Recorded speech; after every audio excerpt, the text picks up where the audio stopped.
నారాయణాయ నమః. యోగ సాధకులకు, యోగాభిమానులకు, సర్వమానవాళికి నా యొక్క మనఃపూర్వక నమస్సుమాంజలు. అందరూ కూడా మనం గుర్తించాల్సింది ఆత్మస్వరూపులమని నిత్యం గుర్తుపెట్టుకుంటూ ఉంటే ఆత్మ అనేది ఏంటో కొంతవరకైనా అర్థం చేసుకోవచ్చు. ఆత్మ ప్రబోధకులు, ఆధ్యాత్మికవేత్తలు, తత్వవేత్తలు ఎందరికో జన్మనిచ్చిన భరతభూమి. జ్ఞానానికి మారు పేరైనటువంటి పుట్టినిల్లైనటువంటిది మన భారతభూమి. కనుక మనం చిరునవ్వుతో బతకాలి. జ్ఞానభూమి అంటే, జ్ఞానము అంటే నవ్వు, చిరునవ్వు, పెదాల మీద చిరునవ్వు చెరగకూడదు. ఎన్ని బాధలు, ఎన్ని కష్టాలు ఎన్నన్నా ఉన్నాయి, అవి సహజమే. కానీ బ్రతుకు అంటే ఆనందం అని గుర్తు చేసుకోవాలి. బ్రతుకు అంటే సంతోషం అని గుర్తు చేసుకోవాలి. బ్రతుకు అంటే ప్రశాంతంగా జీవించాలని అనుకోవాలి. ప్రాణం విలువ చాలా మంచిది, గొప్పది. అంతటి విలువైన ప్రాణాన్ని సులభంగా తీసుకోకండి. మహాపాపం మహాపాపం అని శాస్త్రాలు ఘోషిస్తుంటాయి. ఆత్మహత్యలు కానీ హత్యలు కూడా అంతకన్నా ఘోరాతి ఘోరమైన పాపకర్మలే. ఇలా అనేక కర్మల పడి ఈ చేయరాని కర్మలు చేస్తూ ఎందుకు జీవిస్తామంటారు అన్నమాచార్యులు. కనుక అందరం కూడా భక్తి అనేది లోపలించుకోవాలి. భక్తులు అనేక మంది, పరమాత్మ భక్తులు కోట్ల సంఖ్యలో ఉన్నారు. దైవాలను ఆరాధిస్తున్నారు. దేవాలయాలు కొదవలేదు. ఎందుకు ఇన్ని దేవాలయాలంటే, మన భారతదేశంలో పుట్టిన ప్రతి ఒక్క మానవుడు కూడా జ్ఞానవంతుడు కావాలని. ఏంటా జ్ఞానం? దేహమేరా ఆలయం, జీవుడే సనాతన దైవం. కనుక జీవాత్మ స్వరూపలమైన మనం పరమాత్మను తెలుసుకుంటే మన యొక్క పరతత్వ పరమోత్కృష్టమైనటువంటి లక్ష్యంగా మనం జీవించాలి. లక్ష్య సాధన కోసం మనం లక్ష్యాన్ని ఎంచుకోవాలి. ఆ లక్ష్య జీవితమే చాలా సంతృప్తికరమైన జీవితం, ప్రశాంత జీవితం. అనేక మంది చూస్తూ ఉంటాం.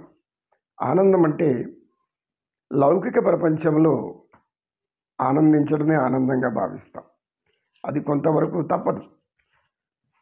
సంసారులయ్యాక, బంధాలు ఏర్పడ్డాక, అందుకే 60 సంవత్సరాలు దాటిన తర్వాత అయినా కూడా మనలో భక్తి ప్రవేశించకపోతే, మనలో జ్ఞానం ప్రవేశించకపోతే పరమాత్ముని తెలుసుకోవడం చాలా దుర్లభం అయిపోతుంది అని యోగ సాధకులు, వేదాంతులు అందరూ చెప్తూ ఉంటారు. కనుక మనం భక్తి కలిగి ఉండడానికి ప్రయత్నిస్తాను. మాధవా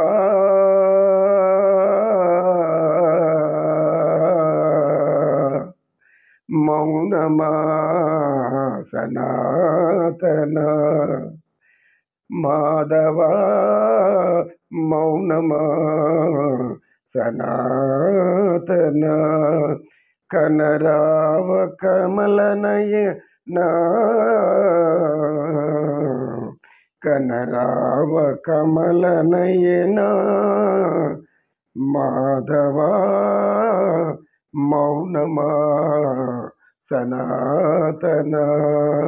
హే పరంధామ కారుణ్య సింధో, హే పరంధామ కారుణ్య సింధో, సత్యవ్రతనామ హే దీనబంధో, హే పరంధామ కారుణ్య సింధో, సత్యవ్రతనామ హే దీనబంధో, కనుల నిన్ను చూడ నేను చలీన, కావగరావా ప్రభో మాధవా మౌనమా సనాతన. నారాయణ హరి నారాయణ, నారాయణ సత్యనారాయణ, సత్యనారాయణ. పరమాత్మ నిన్ను ప్రేమించే హృదయం, నిన్ను ధ్యానించి గాత్రం. నిన్ను 4 మాటలు చెప్పే ఈ యొక్క వాక్కు, అది కదా పుణ్యం. పరమాత్మ పాయిమోం రక్షమాం. శరణు ప్రభు శరణు. అజ్ఞానినామయా దోషాన శేషాన్వితామరి క్షమషత్వం క్షమషత్వం శేషశైలశిఖామణి. వెంకటాద్రిపై కొలువై నిత్యము నిలబడి భక్తులకు నిరంతరము అనేక దయ, జాలి, కరుణ చూపుతూ అందరినీ ప్రేమిస్తున్నటువంటి ఆ వెంకటేశ్వరుని యొక్క పాదపద్మములకు శతకోటి వందనాలు. నమో కృష్ణ, నమో కృష్ణ. కృష్ణం వందే జగద్గురు, శ్రీకృష్ణం వందే జగద్గురు.